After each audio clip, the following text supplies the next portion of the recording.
Bismillahirrahmanirrahim. Assalamualaikum warahmatullahi wabarakatuh.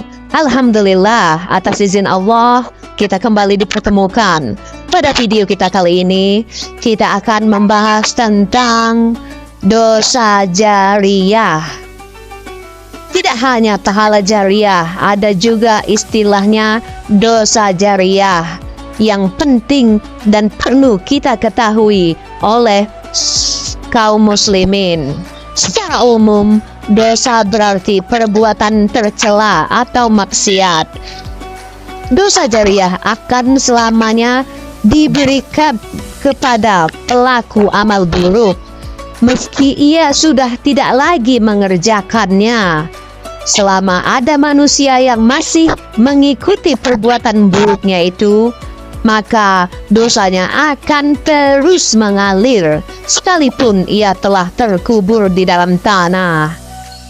Seperti terkait istilah dosa jariyah tidak jelaskan dalam Al-Quran, namun ada sebuah konsep serupa sebagaimana firman Allah Subhanahu wa Ta'ala dalam surat Yasin ayat 12 yang berbunyi, sesungguhnya Kamilah yang menghidupkan orang-orang yang mati, dan Kami pula lah yang mencatat apa yang telah mereka kerjakan dan bekas-bekas yang mereka tinggalkan. Segala sesuatu Kami kumpulkan di dalam kitab induk yang nyata, yaitu Lauhul Mahfuz. Selain itu, dalam sebuah hadis Rasulullah SAW bersabda, barang siapa yang mensunahkan atau mempelopori satu sunnah yang baik, maka ia akan mendapatkan pahalanya dan pahala orang yang mengerjakannya hingga hari kiamat.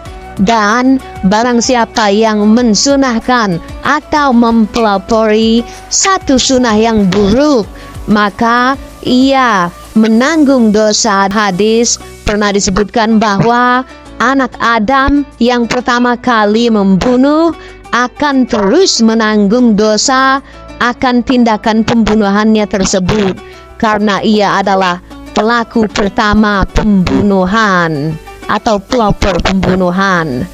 Nabi Muhammad SAW bersabda dalam hadis riwayat Ahmad yang artinya, tidak satu pun jiwa yang terbunuh secara zalim, melainkan anak Adam yang pertama ikut menanggung dosa pembunuhan pertumpahan darah itu, karena dialah orang pertama yang mencontohkan pembunuhan.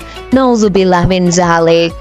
Selain itu, mengajak seseorang pada perbuatan mungkar dan mereka mengerjakannya karena ajakan tersebut termasuk ke dalam salah satu bentuk dosa jariyah.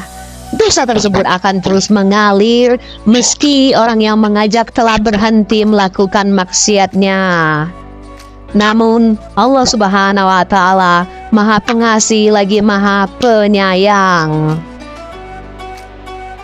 Cara untuk menghapus dosa jariyah yaitu dengan cara bertaubat dan meminta ampunan kepada Allah Subhanahu wa Ta'ala.